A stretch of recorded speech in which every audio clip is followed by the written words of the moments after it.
Sabi sa Bible, when two or three are gathered in my name, I am here in the midst. When our Lord was crucified, the Father God see to it that He was crucified in the midst. In the book of Revelation,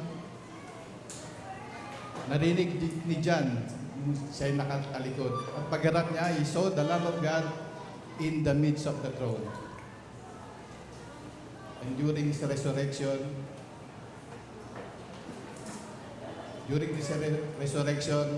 He appeared in the midst of the disciple in the upper room. Spiritually, technically, our Lord Jesus Christ is in our midst today. Amen? He is in our midst in this beautiful church. The great I am na sinabi kay Moses sa Exodus 3, I am is in the midst sa ating ngayon umaga. Amen? He is in the midst together with a good-looking pastor. Kala niyo seryoso? Hello, fans! Maganda umaga po. May fans po ako rito, dalawa. Yung isa wala, si Ate Kim. Tsaka si Nanay Marina, wala si Nanay Marina. Di bale, ang proxy ni Nanay Marina sa pagiging fans ko, andyan naman si Ate Des, sama ni Ate Guy. Amen. Kuya Ramon, mga barkada ko yung araw yun pag may Bible study ako sa Santa Maria. Ngayon, malaki na po yung kanilang, mas gwapo pa sa akin si Kuya Onyok. Amen. Pag-usapan natin ngayon, yung kabaitan ng Diyos sa pamamagitan ng banal na Espiritu. As always, salamat sa tiwala ni Nanay Pe na pinatayo niya ako dito. Kahit nagdududa na siya na naging barkada ko si Apollo Kibuloy. Hindi niya po ako tinanggap, kaya bumalik ako si Jay Cohara. Matthew chapter 12, teacher, pakisuyo.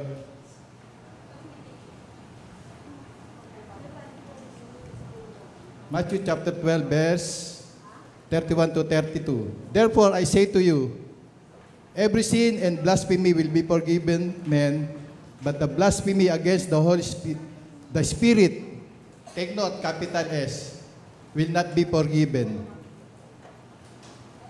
And so I tell you, okay, anyone who speaks a word against the Son of Man will be forgiven, but anyone who speaks against the Holy Spirit will not be forgiven, either in this age or in the age to come. Let us pray. Father God, sa aming binasa, Ikaw ang magturo, Ikaw ang aming gagabay, Lord. At ma-enjoy namin, Lord, ang aming fellowship na to, Panginoon, dahil Ikaw ang aming kikilalanin, Ikaw ang aming luluwalhatiin, Ikaw ang aming itataas. Manatili sa amin, Lord, ang bukas na kaisipan, manatili sa amin ang kababaang loob, upang, Lord, pumasok ang iyong salita, Lord, na sagana sa aming puso at may pamuhay namin, Lord, sa araw-araw, Panginoon. Ito po aming dalangin sa pangalan namin, Panginoong Hesus. Amen. This is about the Holy Spirit. Ang Matthew 12 ay ang final rejection sa ating Panginoong Hesus nung siya'y nagsasalita. Dito makikita natin sa Matthew 12, sinabihan siyang Beelzebub, kasi nagpapagiling siya during the Sabbath. Take note, ang Panginoong Hesus pag nagpapagiling siya, madalas nangyayari during the Sabbath, kaya lalong nagagalit ang kanyang mga, kanyang mga detractors, kanyang mga kalaban sa pananampalataya. Sino yun? Yung mga under the law. At dito, habang sinasalita niya yung chapter 12, naramdaman ng Panginoong Hesus na talagang hindi siya tatanggapin sa kanyang mga sinasabi. Kaya pagdating sa chapter 13, binigay niya na yung 7 kingdoms na dinaan niya sa puro parables. Bakit parables? Para ma-justify, para parating sa mga hindi naniniwala sa kanya ang condemnation dahil nire-reject siya ng mga ng mga teachers of the law. Walang iba kundi mga Pharisees. But prior to chapter 12, ang sabi ron, pinagaling niya ang mga demon-possessed na bukod sa bulag at pipi, and all the multitude were amazed.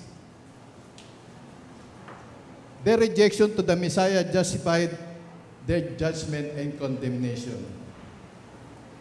Nireject ng mga teachers of the law ang ating Panginoon sa kanyang tatlong glorious office. Ano yun? Unang-una, bilang priest, Sabi doon, greater than the priest and the temple is it. Tinutukoy niya yung sarili niya. Pangalawa, greater than the prophet Jonah is here. Pangatlo, greater than Solomon is here. Yung tatlong binanggit niyang glorious office, nireject siya ng mga taong ito. Ito yung mga magagandang suot. Amen? Ito yung mga nasanay doon sa mga kautusan. Take note baka i-accuse nyo ako, hindi po ako against the law. The law is holy. Amen? Hindi natin kayang sundin ang law.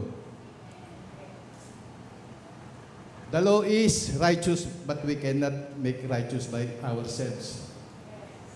Pwede po natin isingit natin, teacher, Psalm 19 verse 1. Psalm 19 verse 1. Patutunayan natin tayo ay nagkukonsid sa kautusan. Psalms 119 verse 1. Wala po sa slide yan. Ano ko lang na isa. Blessed are they who are blameless, who walk according to the law of the Lord.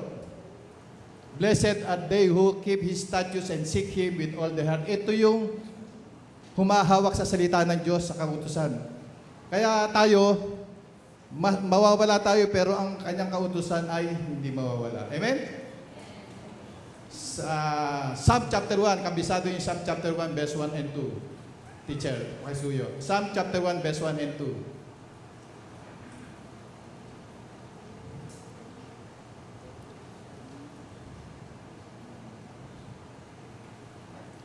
Blessed is the man who does not walk in the counsel of the wicked, or stand in the way of the sinners, or sit in the seat of the mockers.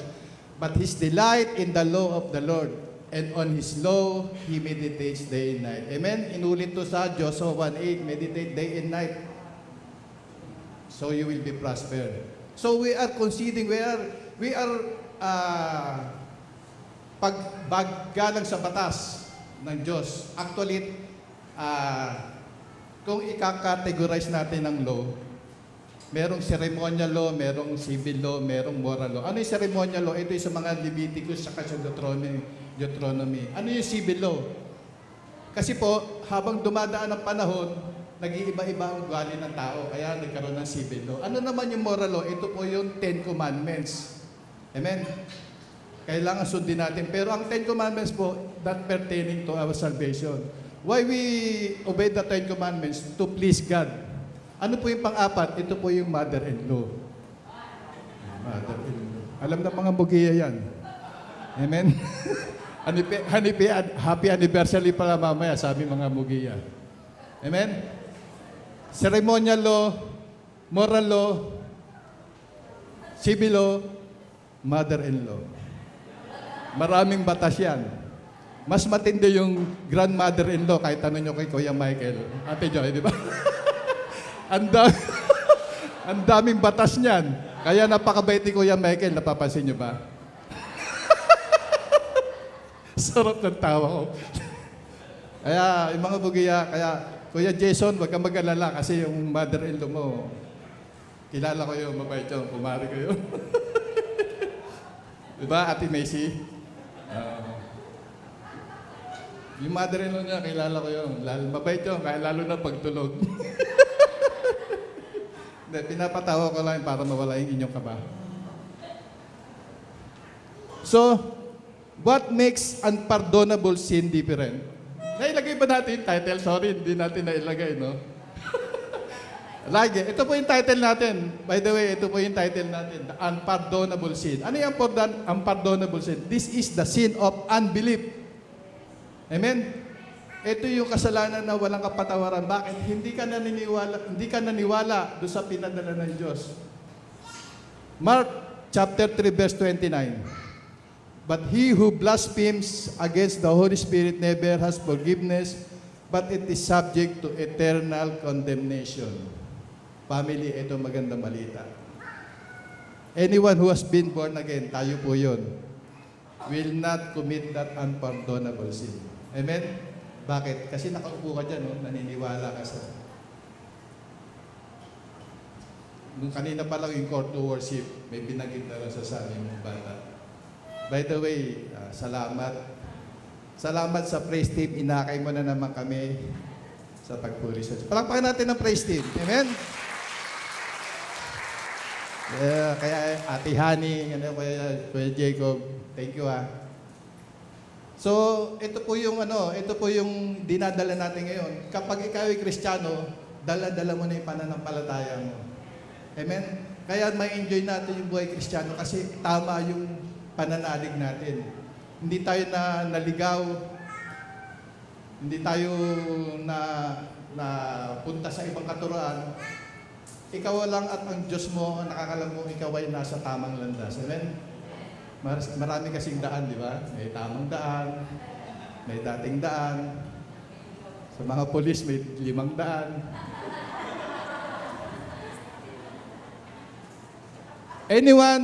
Ulitin po, anyone who has been born again will not commit this unpardonable sin. Why?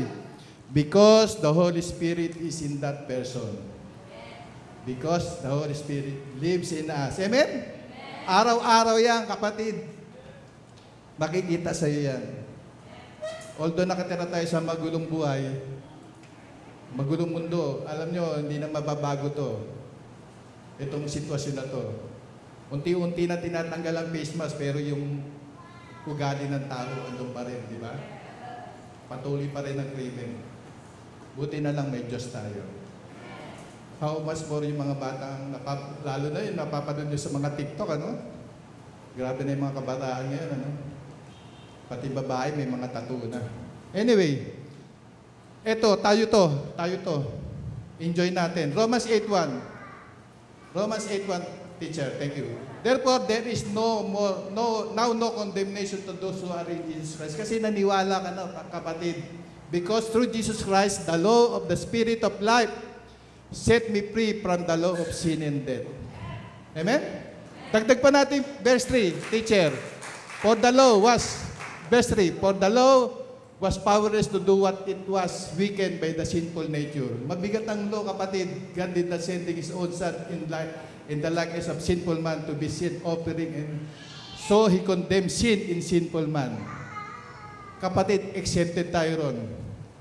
The first miracle of Moses, under the law, he turned the water into blood.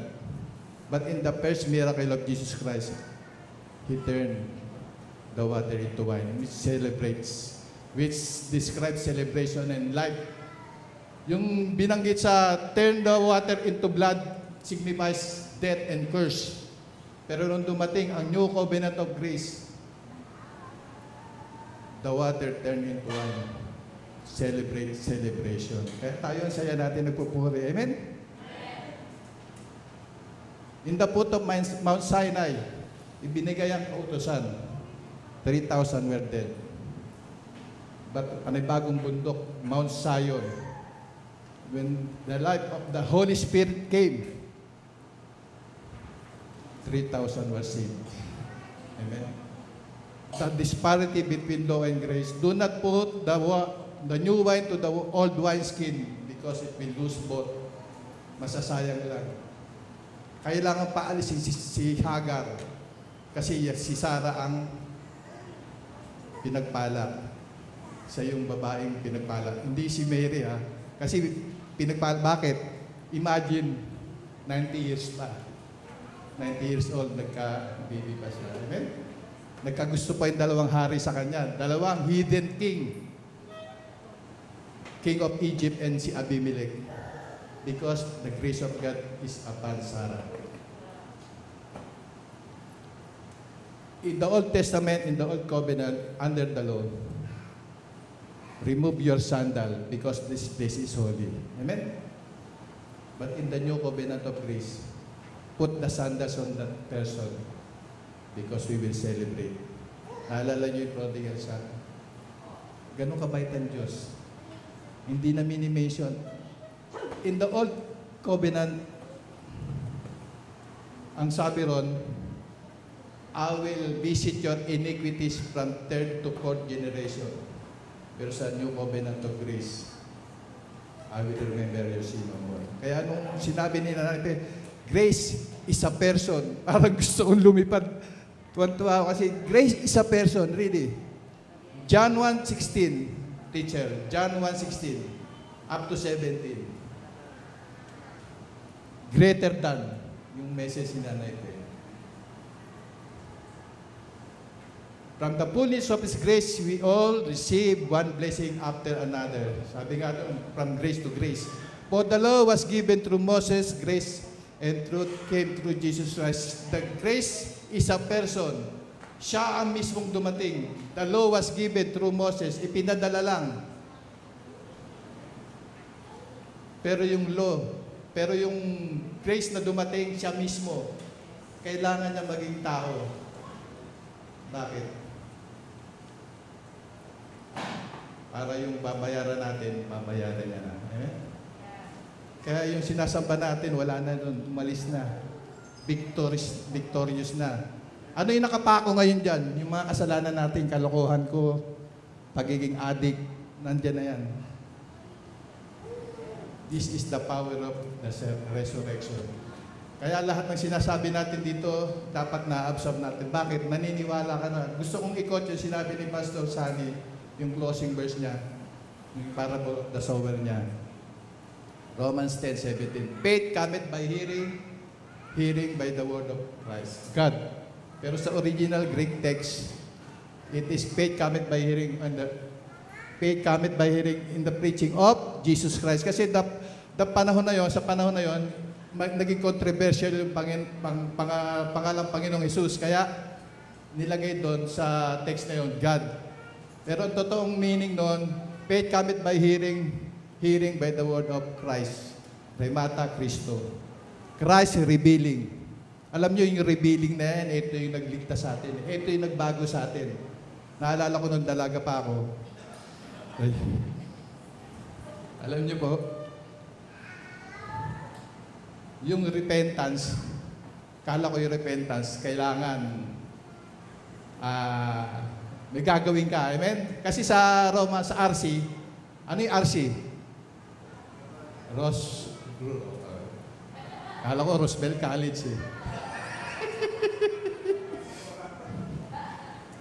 Romans are do penance. Pag sinabi do penance, may gagawin ka. Pero the real theological meaning ng repentance is renewing our mind. Amen? Pagbabago ng isip. Okay, ano na tayo?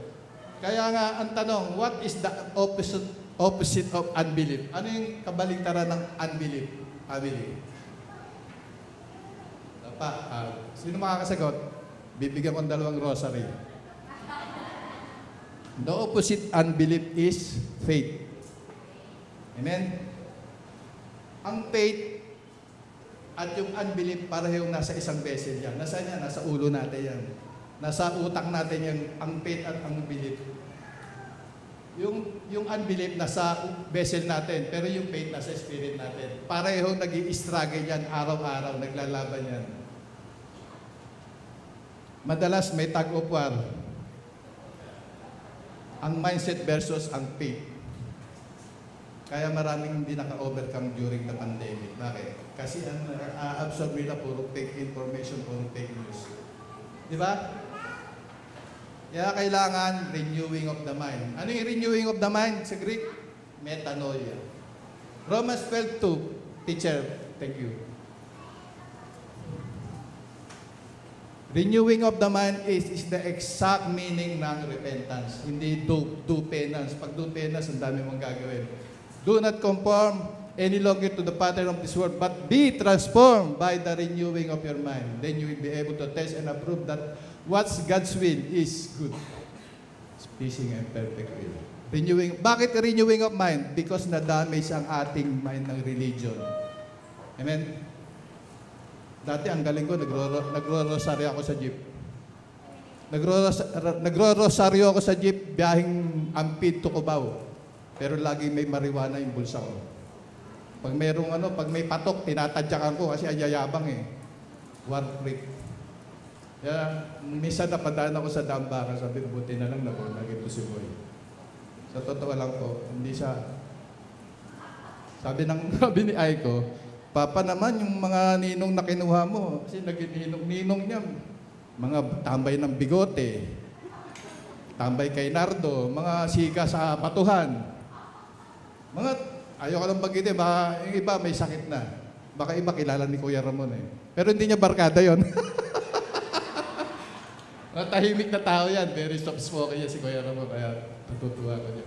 So, ganun yung buhay ko noon. Kaya, pero nagsisimba ako, nagro-rosaryo ako. Nag-humil ako sa Nestor Aranzazu, Nestor Señora de Aranzazu. Pagmahal na araw, Pasko ng Pagsalubong, meron magsiselfie yung dalawa sa plaza. Yung anak nasa Banaba, yung nanay nasa Mali. Magsasalubong yan sa plaza. Tapos ng alas 10 ng umaga, kasi madaling araw, mag-walk na, maglalakad na yan. Pagdating ng tanghali, inuman na yan. Amen? May darating na barkada, may dala babatak, may tuter. Inikilabutan ako, pero salamat sa Diyos. Amen? Kasi na-damage yung mind ko ng religion. Advertising artist ako, gumugupit ako ng mga Mama Mary, kinakat ko sa illustration board, nilalagay ko ng spray, pinamimigay ko yung cardboard na may Mama Mary, kasi gano'n ako. Siyam na Biyernes sa Quiapo, siyam na Miyerkules sa Baclaran, pero lagi kong bangag. Naglalakjo sa kababatak ng Shabu. Na-damage. Pero ang bait ng Diyos, ano? Ephesians 2:8 verse 9. For we have been saved through faith to Christ. It is a gift of God. It's not by your good works. So that no one will boast. Ang bait ng Diyos. Na-renewed yung mind natin dahil sa kabaitan ng Diyos. Dapat yun ang ini-enjoy natin. The product of unbelief is murmuring. And the product of murmuring is unbelief. Kaya tumabot sila ng 40 years sa wilderness. Na-enjoy natin yung buhay Kristiyano. Amen? Sa totoo lang, hindi ako nagte-testimony rito. Maaga pa, no? Maaga pa. Hindi po ako nagte-testimony. Gusto ko pong ilagay yung closing verse. Teacher, Romans 5:17. Pero bago yan, Matthew 5:17 pala, sorry. Para bigyan natin ng emphasis. Matthew 5:17 to 16. 18. Ang galing natin teacher eh. Sabi ng Panginoong Hesus, do not think that I have come to abolish the law or the prophets. I have not come to abolish them but to fulfill them. Kaya sinabi niya, it is finished. Tapos na yung animal sacrifices. I tell you the truth, until the heaven and the earth disappear, not the smallest letter, not the least stroke of a pen will by means disappear. For the law until everything is accomplished. Siya yung tumapos ng law. Amen? Romans 10:4, teacher. Romans 10:4. Para lalo tayong mahal natin ang kautusan eh. Christ is the end of the law. Amen? Tinapos niya na family. So that they may be righteous for everyone who believes. Sino yung naniniwala sa atin, family? Tayo yun. Amen? Merong insidente sa Luke chapter 24. Naglalakad si Cleopas. Hindi binanggit yung isa eh. At sumabay ang Panginoong Hesus sa kanila. Naalala niyo yun? Hindi nagpakilala ang Panginoong Hesus, hindi inopen yung kanilang... Kailan nabuksan yung kaisipan nila? After the breaking of the bread. Amen? Pero during their walking, sabi ng nila Cleopas, ikaw lang ba ang hindi nakakaalam sa nangyari, kang pangyayari lang sa Jerusalem? Amen? Two indictment are now ninaranasan ng body of Christ ngayon. Ano yun? Either the Christian is hard to believe or ignorant. Ito yung kanila Cleopas sa The Road to Emmaus. This is the unbelieving believers. Disciples sila, take note ha, maraming disciples ang Panginoon bukod sa 12. Hindi pa rin siya naniniwala na ano sinabi ng Panginoong Hesus, siya yung unang nagbanggit ng hermeneutical, sabi, all the prophets concerning about me Pinakilala niya na. So, bakit tinakpan ng Panginoong Hesus ang kanilang mata? Hindi nila nakilala agad ang Panginoong Hesus habang naglalakad. Bakit po? Para maging kaparehas natin sila. Amen? Ibig sabihin, equal footing, pareho natin sila makikilala ang Panginoong Hesus sa Scripture. Kunyari, naintindihan nyo. Pareho tayo nung kalagayan nila Cleopas na hindi nila nakilala ang Panginoong Hesus ng mukhaan. Tayo hindi naman natin nakilala ang mukha ng ang Panginoong Hesus ng mukhaan, pero through Scripture. Amen? Kaya napakahalaga ng Scripture nung tinapik ni Pastor Abed, Biblios. Alam niyo po, dito po ako dito po ako nabago. Sabi ko, kung itong Bibliang ito magbabago sa akin, aalisin ako sa tambay, sa pagsusugal, sa pag-adik. Hindi ko nabibitawan to. Hindi niya po ako dinala dito. Dinala niya po ako sa malayong lugar. Dinala niya ako sa Coronadal, sa Marbel, South Cotabato. At doon, nakulong ako doon. Hindi nakulong ng may sala. Kasi nalugi yung business na pupunta namin. Wala kaming pera. May nagbigay sa akin ng ESV, English Version ng Bible. Nabasa ko yung Bible. Sabi ko, pambihira to. Wala akong kapera, pero ang saya-saya ko. Doon ko nabasa ang Bible. Bakit po? Dati ginagawa ko po ng rolling paper pag nagugusto ko na ng pagbalot ng marijuana. Ito po'y naibulkar ko lahat sa 700 Club. Naikwento ko lahat doon. Kaya po, itong Bible, dito tayo magkakaroon ng faith. Amen?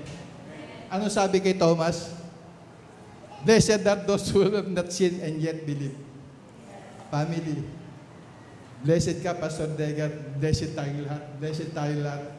Dahil naniwala tayo kahit hindi natin nakita. Amen? Daig pa natin, palakpakan natin. Daig pa natin ang mga disciples.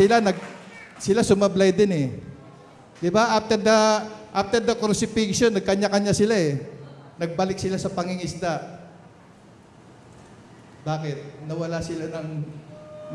Nasira yung faith nila dahil namatay na yung leader nila. Pero tayo na-enjoy natin ang pagiging Christian. Bakit? By believing. Kaya enjoy natin Kristiyano dahil this will be the source of gratitude. This will be the source of thanksgiving. This will be the source of confidence. Ano yung confidence? Yung nakakapag-share ka. Amen? Nakakapag-share ka sa kung saan kadali ng Diyos, sa opisina, sa eskwelahan. Alam niyo po, 15 taon na ako binilang ko, 15 taon na po ako nagpupunta sa jail. Sa mga batang kalye. Ayoko lang mag-post sa Facebook, baka sabihin pinagmamalaki ko. Pero iba, nakakilala ko, sa jail, wala pong love gift doon. Amen? Walang love gift doon, di ko pahihingian. Bibigyan ka pa na sulat, pakidala to sa nanay ko kasi siyempre babayaran ba yung Korea noon, yung airmail. Minsan nasa Mindanao pala yung magulang. O ikaw pagagastos, alam ka naman singilin mo yun. Punta ka sa mga batang kalye, wala ka naman love gift. Amen? Pero hindi ko akalain, umuwi ka ng walang pera, bibigyan ka lang ni misis ng pamasahe papunta ron, pauwi. Yung pala may nakahanda ng house and lot. Amen? Ayan si Aiko. Amen? Walang love gift sa kulungan pero ando na. Nakatira na kami sa ang bait ng Diyos. So, lumipat kami ron during pandemic. Wala kaming dalang gamit kundi damit kasi ando na, may kumpleto na, may sala, may kama, may may TV, lahat na. Iniwan na namin yung mga gamit. Naiwan ko lang yung mga libro. Ang bait ng Diyos. Yung testimony yan. Amen? And last year, katatapos lang may pandemic pa rin. Nakabili po ako ng BTEC cash. May kasamang helmet. Bitikleta.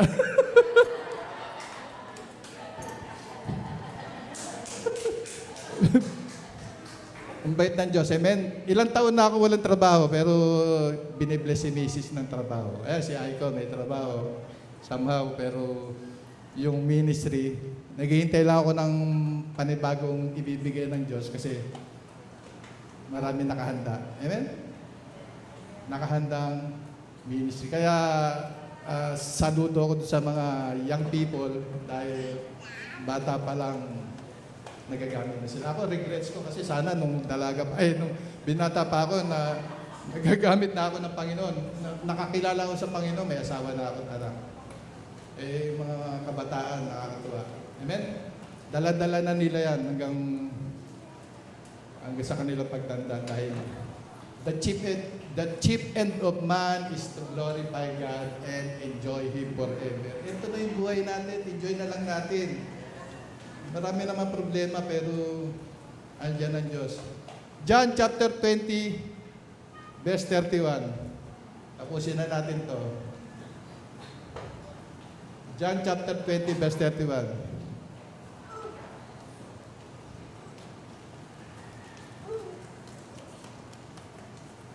Right believing is right living. But these are written that you may believe that Jesus is the Christ, the Son of God, and that believing you may have life in His name. Naniniwala ba kayo? Amen? Ito na tayo ngayon. Pagtawanan naman tayo ng mga ibang tao. Pagtawanan naman tayo pero tama yung pagkakilala natin. And my closing verse is, ano yung closing verse? John 3:16. For God so loved the world that He gave His only begotten Son, that whosoever believe will not perish. Tayo yun, kapatid.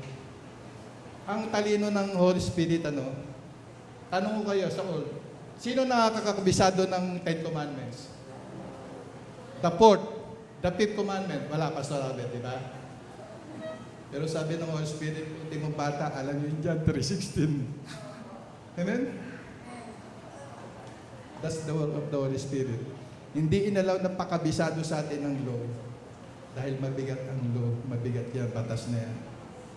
Kaya sabi sa Matthew 11:20, come to me, all of you who are heavy laden, and I will give you rest. Yung heavy laden na yung religion yun, yung law, yung pena sa ginagawang mga performance. Religion is you as if you're pleasing God by your own good works. Pero sabi ng Panginoon, come to me and I will give you rest. Pumirmis ka dyan, gayahin mo si Maria. Huwag mong gayahin si Martha. Si Martha, abalang-abala. Mas pinili ni Mary yung the best. Ano yun? Nagsosok. Bumababad sa salita ng Diyos. Kaya na-enjoy natin ang ministry kasi nga naniwala tayo. Kaya for the last time, congratulations sa ating lahat. Palampakan niyo yung sarili niyo kasi naniwala kayo. Amen?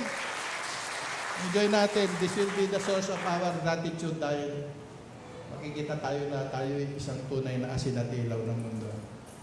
Dahil si Kristo na. Sabi sa 1 John 4:17, as Christ is, so are we in this world. Victorious siya, victorious tayo. Amen?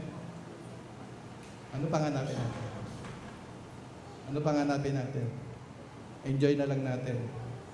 Reigning in life tayo.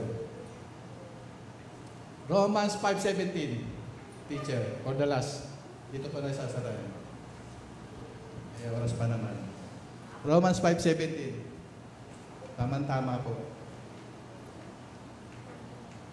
For if by the trespasses of one man, sino yun? First Adam.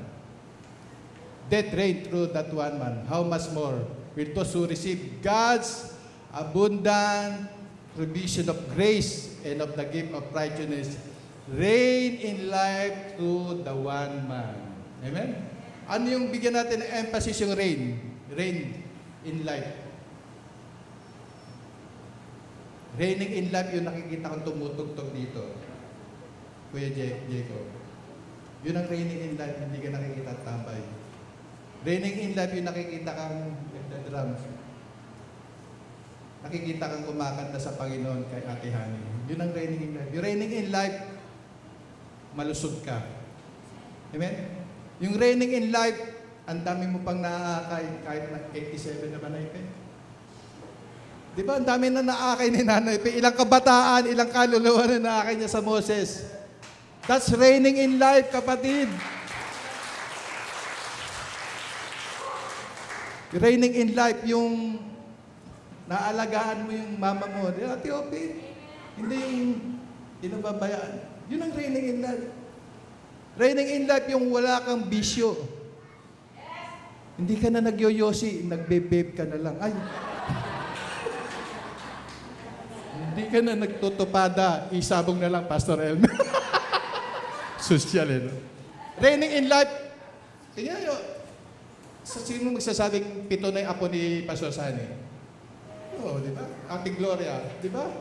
Yan ang reigning in life, makisig. Hindi po. Reigning in life, malusog, amen, nakakapagpasaya. Hindi yung ang dami mong kaaway, sikat ka nga sa TikTok, ang dami mo naman bashers. Mga kabataan, papasikat, ang daming content. Wala rin katuturan. Huwag nyo nang panoorin. Lalo lang silang sumisikat. Reigning in life, yung nakakapagbigay ka kahit wala kang kakayanan. Nakakatulong ka. Amen? Hindi mo sinasabi yung ginawa ng kanang mo sa kaliwa. That's reigning in life. Yung wala kang kaaway na kapitbahay. Ako dati, dami kong kaaway. Ilang beses ako nababarangay. That's reigning in life. Hindi reigning in life yun. Diba? Reigning in life ba yung mahuli ka na sa CCTV, may pinipitsara ang estudyante? Ay, sino ba yun?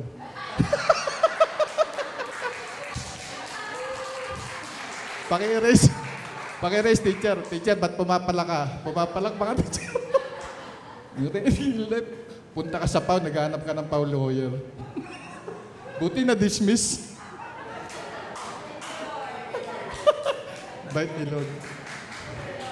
Wala, talagang ganito talaga. Yung temptation mo, minsan sinusubukan. Amen? Pero reigning in life, yung nakapagturo ka sa kulungan, ang mga batang kalye, nabibigyan mo sila ng pag-asa na ilalayo mo sa sigarilyo, sa alak, na nadadala mo sa basketball. That's reigning in life. Amen? Yung nautusan ka sa nanay sa bahay ng mga nanay nyo, hindi yung pag inutusan ka, wet lang, wet. Ang bira mga kabataan, ang hirap utusan. Hindi mabitawan yung cellphone. That's reigning in life. Kaya yung, ako na-bless ako sa Romans 5:17 eh. About the abundance of grace that you will reign in life. Hindi yung reign in life after your death, after your life. Hindi, enjoy mo. Yung reign in life ngayon. Yung isipin mo ma-ordain ka, maging board of director ka. Diba? Reigning in life, yung ang dami mong kontrata. Kontrata na lumalapit kay engineer Dakal. That's reigning in life. Nakakatulong siya, di ba? Tayo po yun. Bakit po? Kasi naniwala tayo sa Panginoong Jesus. The best ang Panginoong Jesus. We are blessed. Blessed are those who have not seen me and yet believe. Mas pinagpala po tayo sa kanila. Sila sumablay pa eh. Maraming kaguluhan. Maraming kaguluhan pandarating. Globally. Climate change. Pero kung wala kang Diyos, wala kang pinapaniwala ang Diyos, kawawa ka. Kaya hindi pera ang labanan dito. Pananampalataya. Wala kang pera, pero ang saya-saya mo, di ba? Ako po, kahit magmula noon, alam na misis yan, wala akong bank account. Pero nakakarating ako ng saan-saan. Amen? Ganong kabait ang Diyos. Amen? Kaya nga, ini-encourage ko kayo na talagang laliman pa natin yung relasyon natin sa Panginoon. Kasi, hindi papayag ang Diyos na maiwan tayo. Gusto natin ma-enjoy yung buhay Kristiyano. Amen? Kaya nga si Haring David, nasulat niya yung restore to me the joy of my salvation kasi nawala yung kanyang kagalakan. Nanatili siyang hari pero hindi niya na-enjoy yung pagiging hari. Tayo dapat ma-enjoy natin pagiging Kristiyano habang nasa lupa. At wala naman tayong ginagawang expectation kundi yung pagbabalik niya. Amen? Yun na lang ang pinaka-comfort natin. But for the meantime, be holy for I am holy. Ano yung holy? Set apart. Hindi yung lagi kang nagmumukmuk. Yung nag-holy-holy ka, pero the holy means namumukod tangi ka. dahil nakatingin ng Diyos. Amen. So much for this. Let us pray. Father God, we thank you so much, Lord, for this wonderful day, Lord. Binigyan mo kami, Lord, ng magandang panahon, Panginoon. Na-enjoy namin, Lord, ang aming pagpunta rito, Lord. Abutan ka namin, Lord, sa aming bahay, Lord, na may kasaganahan, Lord, sa lamesa, Panginoon. At Lord, manatili, Lord, sa amin, Lord, ang iyong salita dahil kung walang iyong salita, Panginoon, walang kabuluhan ng buhay namin. Kaya, Panginoon, salamat, Panginoon. Salamat, Lord, sa iyong pag-ibig, sa iyong biyaya, Lord. Biyayang siksik-liglig na umaapaw, Lord. Hindi material blessing, kundi, Lord, ma-enjoy namin, Lord, ang iyong presensya sa araw-araw, Panginoon. Salamat, Panginoon. Pinupuri ka namin, sinasamba ka namin. Ito po kami sama-sama dalangin, may pagkakaisa. Sa pangalan namin, Panginoong Yesus, namin Diyos at sariling tagapagligtas at lahat ng naniniwala sa Panginoon ay magsabi ng Amen. Magandang tanghali po.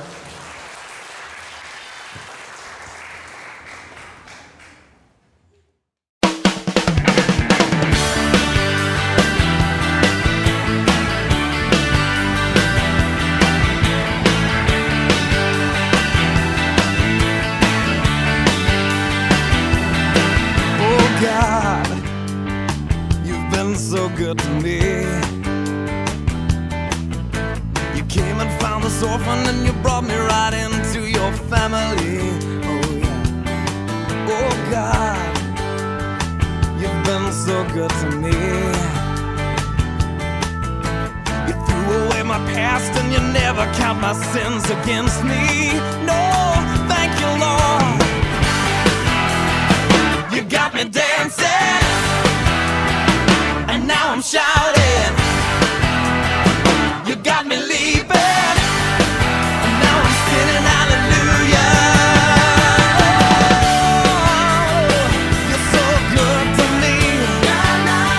You're so good to me. So good to me. Oh God, you've been so good to me. Every day I wake up, I breathe another breath of your mercy. Oh God, you've been so good to me. My delight is in you, 'cause I know that your hand is upon me. Oh